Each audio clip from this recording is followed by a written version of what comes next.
সমাজ মাধ্যমে তো ভাইরাল হয় কতই না ভিডিও, কিন্তু যখন চলছে এসআইআর তখন বিএলওদের ভাইরাল ভিডিওগুলি সমাজ মাধ্যমে ছড়িয়ে পড়ছে বিদ্যুৎ গতিতে। কিছু কথা হয়তো না বললেই নয়, তাই দ্য বেঙ্গল ভয়েসে আজ বলতেই হচ্ছে বিএলওদের নিয়ে কিছু কথা, কিছু বক্তব্য। যেসব ছবি বা কথা সামনে আসছে, মনে প্রশ্ন জাগছে কে মিথ্যে কে সত্যি, বিএলও এবং চাপের অঙ্ক। নমস্কার, আমি মণিময়, শুরু করছি দ্য বেঙ্গল ভয়েস। ভোটার তালিকার বিশেষ নিবিড় সংশোধন বা এসআইআর চলছে পশ্চিমবঙ্গে। গ্রাম থেকে শহর, বাড়িতে বাড়িতে পৌঁছতে শুরু করেছেন কমিশনের বুথ স্তরের আধিকারিকরা, অর্থাৎ বিএলওরা। এনুমারেশন ফর্ম বিলি জমাও চলছে। শুধু পশ্চিমবঙ্গেই নয়, দেশের আরও 11টি রাজ্য এবং কেন্দ্রশাসিত অঞ্চলে একই সঙ্গে শুরু হয়েছে এসআইআর এর কাজ। যারা কর্মসূত্রে বাইরে থাকেন তাদের জন্য অনলাইনে এনুমারেশন ফর্ম পূরণ করার ব্যবস্থা করেছে কমিশন। এখন ভাতের থালার সামনে রেখে হাপুস নয়নে কেঁদে ভাসালেন বিএলও, আর বলে যাচ্ছেন আমি আর পারছি না। হ্যাঁ, এটি ভিডিও, যে ভিডিওটি সমাজ মাধ্যমে ভাইরাল। তবে এই হাপুস নয়ন বিএলওর সামনে থাকা আত্মীয় বেশ বুদ্ধিমান, এতে কোনো সন্দেহ নেই। মানে বুদ্ধি করে দু হাতে মোবাইল ধরে তিনি রিল বানিয়ে ফেললেন এবং বাজারে ছেড়ে দিলেন। মানে তিনি জানেন কোন সময় কি ছাড়লে পাবলিক খাবে, ভিডিও ভাইরাল হবে।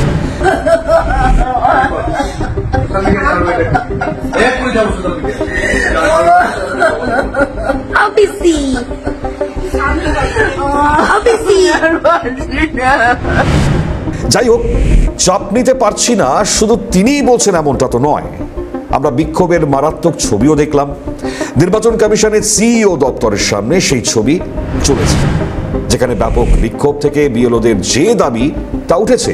তারা অর্থাৎ বিএলওরা তারা দাবি করছেন বিএলওদের ওপরে জোর করে ডেটা এন্ট্রির কাজ চাপিয়ে দেওয়া হয়েছে। এই কাজ চাপানো চলবে না। এসআইআর এর কাজ চলাকালীন রাজ্যে বেশ কয়েকজন বিএলওর মৃত্যুর খবর প্রকাশিত হয়েছে। পরিবারের দাবি কাজের চাপেই মৃত্যু হয়েছে ওই বিএলওদের। মৃত বিএলওদের আর্থিক সাহায্যও দিতে হবে, এটাও তাদের দাবি। এখন যে ভিডিও, সেটা দেখে প্রথমেই এনআর নারায়ণ মূর্তি সাহেবের কথা মনে পড়বে। একজন মহান উদ্যোগী, মহান পুরুষ। তিনি স্ত্রীর কাছ থেকে জমানো মাত্র 10,000 টাকা ধার করে বাড়ির গ্যারেজে খুলেছিলেন ইনফোসিস। বাকিটা ইতিহাস। তো এই মাস কয়েক আগে একটি টিভি সাক্ষাৎকার, সেখানে নারায়ণ মূর্তি সাহেব বলছিলেন যে যুব ভারতের সপ্তাহে নাকি 72 ঘন্টা কাজ করা উচিত। হ্যাঁ, মানে সেই প্রসঙ্গেই তিনি চীনের এক কুখ্যাত 996 কর্মসংস্কৃতি তার কথা বলেন। 996 মানে সকাল 9টা থেকে রাত 9টা, সপ্তাহে 6 দিন। মূলত 2010 সাল নাগাদ চীনের বিভিন্ন সংস্থায় আন্তর্জাতিক বাজারের দখল নিতে, উৎপাদন এবং মুনাফা দুই বাড়াতে এই 996 কর্মসংস্কৃতি চালু হয়। যাই হোক, এই এক নয় অন্য আলোচনা। আমরা বরং বিএলও এবং তাদের চাপ, তার মধ্যেই আলোচনা সীমাবদ্ধ রাখি। এখন প্রশ্ন বেশ কিছু। মানে বিএলওদের কাজ সংশ্লিষ্ট বুথের বাড়ি যাওয়া, ভোটারদের এনুমারেশন ফর্ম দেওয়া, আবার কয়েকদিন বাদে বাড়ি বাড়ি গিয়ে পূরণ করা সেই ফর্ম এবং সংগ্রহ করা, এরপর ফর্মগুলি অ্যাপের মাধ্যমে ডিজিটাইজড করা। আচ্ছা, একটি বুথে ভোটার কত? আরও একটা প্রশ্ন। আমাদের দেশে বুথে মোট মানে প্রতি ভোটার মোটামুটিভাবে ওই 800 থেকে 1200। রাজনৈতিক দলগুলি বলছে ওই গড়ে ধরুন ওই 1000-এর মতো। এখন 1000 মানুষ মোটামুটি কতগুলো বাড়িতে বসবাস করেন? হিসেব করতে কি দেখা যাচ্ছে, মানে রাজনৈতিক দলগুলি যা বলছে আর কি, মোটামুটি সেই বেসিসে যদি বলি তাহলে গড়ে ওই ধরুন 300, তার বেশি প্রায় বিরল। তাহলে হিসেব কি দাঁড়াচ্ছে? একজন বিএলও 300 বাড়িতে, তাহলে দুবার, মানে মোট 600 বার যাবেন দিনে। তাহলে কতবার? হিসেব কষুন। মানে 600 divided by 30 is equal to 20 বার। কারণ এই প্রক্রিয়া সম্পন্ন করার জন্য নির্বাচন কমিশন 30টি দিন সময় দিয়েছে। এখন প্রশ্ন হলো, এই যে যেদিনে 20টি বাড়ি যাওয়া আর তারপর অ্যাপে তথ্য তোলা, এটা কতটা চাপের কাজ? কোনটা সত্যি, কোনটা মিথ্যে, কে ঠিক কে ভুল? দেখি একটু বিএলওদের কাজের দু ধরনের ছবি ও বক্তব্য। যেভাবে মানসিক চাপ সৃষ্টি করা হয়েছে, সেই মানসিক চাপ আমরা কিছুতেই নিতে পারছি না। আমাদের সেই মানসিক চাপ থেকে আমাদেরকে যেভাবেই হোক পরিত্রাণ পেতেই হবে, এবং তার জন্য সময়সীমাটা আমরা চাই। সময়সীমাটা আমরা কাজ করব সুষ্ঠুভাবে। আমরা শিক্ষিকা, আমরা শিক্ষক, আমরা কাজ করব, কিন্তু সময়সীমা বাড়াতে হবে। বিএলওর কাজ আমি অনেকদিন থেকেই করছি, কিন্তু এসআইআর এর কাজটা তো এবছর শুরু হয়েছে। তা এসআইআর এর কাজের জন্য আমার এমনি 5টা আঙ্গুল নেই ঠিক আছে, কিন্তু আমার সেরকম ভয় কিছু লাগেনি। মনে হচ্ছিল যে কোনো অসুবিধা হবে না, আমি ঠিক করে নিতে পারবো, এই ইয়েটা আমার ছিল, এতটা ভয় লাগেনি। জন্ম থেকেই আমার 5টা আঙ্গুল নেই, জন্মের থেকেই আমার এরকম সমস্যা আছে। আমি বিএলওর দায়িত্বে ছিলাম, আমার বাড়ি নদিয়া নাকাশে পাড়া।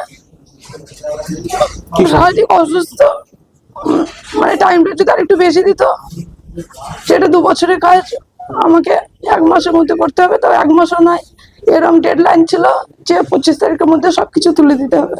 তো আমি রাত জেগে সব কাজ করে এন্ট্রি করা, তারপরে সারাদিন বাড়ি বাড়ি গিয়ে ফর্মগুলো সব কালেক্ট করে নিয়ে এসে রাত্রিবেলায় আমি এন্ট্রি করি। তার জন্য আমি অসুস্থ হয়ে গেছি। হ্যাঁ, একদম সম্পূর্ণরূপে শেষ হয়েছে। বাধা বলতে যে কোনো কাজ করার আগে তো মানে হচ্ছে কোনো না কোনো সমস্যার সম্মুখীন হতেই হয়। অ্যাট ফার্স্ট হচ্ছে সবচেয়ে বড় কথা হচ্ছে, এবার আমি ফার্স্ট টাইমে বিএলও ডিউটি করলাম, তারপর এসআইআর, তার উপর ছোট দুটো বাচ্চাও আছে আমার। মানে বাচ্চাগুলোকে এই মুহূর্তে মানে কদিনের জন্য কিছুদিন আমাকে একদম সরিয়ে রাখতে হলো বলা যায় এরকম। তারপর হচ্ছে দিনের কিছুটা সময় মানে ওই ভাগ করে নিয়েই যে সময় কালেক্ট করলাম ফর্ম, তারপর কোন সময়টা বসবো, কোন সময়টা আমি ঠিক সার্ভার পাবো, এই ভাগ করে করে হচ্ছে কাজটা করলাম। যদিও মানে খুব বেশি আমার ভোটার সংখ্যা না, কিন্তু যদি তবুও আমি একজন মহিলা, তো সংসারটা একটু হলেও আমাকে করতে হয়, হ্যাঁ সামলাতে হয়, পুরোপুরি ছেড়ে দিতে পারছি না। আমি 211 পার্টি মানকন স্কুলের হেড টিচার। কাজ করতে করতে আমি অসুস্থ হয়ে যাই এবং বর্তমানে ডায়মন্ড হারবার হসপিটালে ভর্তি আছি। আমার তো বিয়ে আগে থেকে শিডিউল ছিল, আর ওইটা হওয়ার পরে এসআইআর এর কাজ শুরু হয়। তো 4 তারিখে কাজ যখন নোটিফিকেশন হয়, তারপর থেকেই আমি আগে থেকে প্রিপারেশন করে রেখেছিলাম যে আমার পার্টের কাজ আমি কিভাবে ওঠাবো। আমার ফর্ম কালেকশন 92% আমি কালেকশন আর ডিজিটালাইজেশন অলরেডি কমপ্লিট করে ফেলেছি। তো আরো বেশি নিয়োগ করা উচিত ছিল, আর 1 মাসের মধ্যে এসআইআর, এটা অসম্ভব, এটা ওনারাও জানেন অসম্ভব। আমাদের উপর একটা প্রেসার দিয়ে ইচ্ছে করে এটা করা হয়েছে, এইভাবে এসআইআর হয় না। এই জন্য আমাদের মানসিক এতভাবে হ্যারাসমেন্ট হচ্ছে, আমাদের এত মানসিক আমরা এই প্রেসার দিতে পারছি না, আমাদের পারিবারিক জীবন শেষ হয়ে গেছে। কমিশনের নির্দেশ, নির্বাচন কমিশনের নির্দেশ আমাদেরকে দিয়েছে, কিন্তু আমাদেরকে মানতে হবে, যথাযথভাবে পালন করতে হবে। যতই প্রতিবন্ধকতা থাকুক না কেন, সেটাকে আমাদেরকে এগিয়ে যেতে হবে। তারপরে হচ্ছে আমার শারীরিক প্রবলেম আছে, কিন্তু ওনাদের নির্দেশ তো আমাকে মানতেই হবে।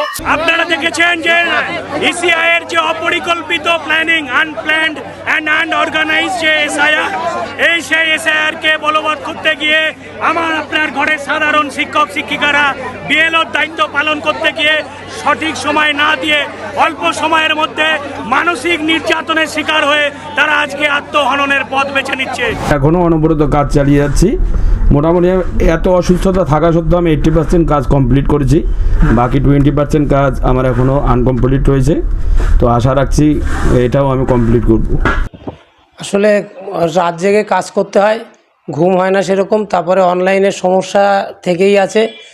আর বিশেষ করে মাথা ঘুরে পড়ে গেছিলাম, দরজা থেকে বেরিয়ে যখন লোকজন আসছিল তাদের সঙ্গে কথা বলতে গিয়ে মাথা ঘুরে পড়ে যায়।